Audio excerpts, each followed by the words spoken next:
3, 2, 1, c'est parti. Au hasard d'une balade, vous êtes-vous déjà demandé comment était le paysage avant? Connaître le passé, pour comprendre le présent, voilà le fil d'Ariane de ma thèse. Maintenant, affinons un peu. Avez-vous déjà été en montagne à ramasser du bois pour allumer un feu? Eh bien, ce sont précisément les vestiges de cette activité-là que j'étudie, réalisée à la préhistoire, c'est-à-dire les charbons de bois. En effet, les charbons de bois sont quasiment indestructibles. Et depuis que l'homme maîtrise l'art du feu, il l'utilise à toutes les sauces. Cuisson des aliments, éclairage, chauffage, protection contre les prédateurs, quasiment tous les sites archéologiques délivrent des charbons de bois. Or, en observant au microscope l'anatomie d'un charbon, on reconnaît l'espèce végétale de laquelle il provient.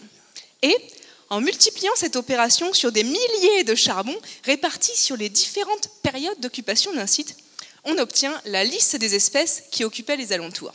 Et, grâce aux exigences écologiques des plantes, comme la température, l'humidité, la luminosité, on déduit le paysage végétal et ses évolutions. Steppe, forêt, garrigue. Maintenant, considérons la Provence, de Martigues à Menton, ce qui correspond à mon domaine d'étude. Croyez-vous que la garrigue épineuse et odorante qui occupe aujourd'hui la région a toujours été là? Savez-vous pourquoi, quand et comment elle s'est implantée? Eh bien, ce sont justement ces questions-là que je résous. En effet, l'étude des charbons de bois des sites archéologiques provençaux, occupés à la fin de la préhistoire, période à laquelle l'homme cesse d'être chasseur et cueilleur pour devenir agriculteur et pasteur, m'a permis de découvrir que rapidement, après l'arrivée de l'agriculture et de l'élevage, la garrigue remplace la forêt de chêne. À l'origine de cette évolution, les défrichements par le feu pour cultiver la terre et le pâturage du bétail qui ont dégradé de manière irrémédiable le sol fragile de cette région, favorisant ainsi les espèces de garrigues.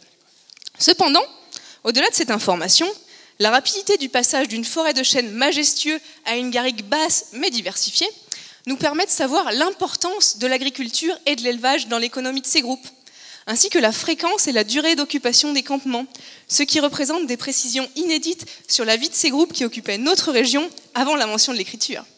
Par ailleurs, l'étude au microscope des déformations présentes sur les charbons nous permet de savoir, entre autres, si l'homme ramassait du bois mort ou abattait du bois vert, ce qui représente des précisions exceptionnelles sur les modes de vie et la gestion de la végétation il y a des milliers d'années. Vous l'aurez donc compris, en partant de vestiges aussi banals et insignifiants qu'un charbon, je reconstitue l'histoire des modes de vie et de la végétation il y a des milliers d'années. Et abracadabra, vous ne regarderez plus jamais votre barbecue de la même façon. Bravo!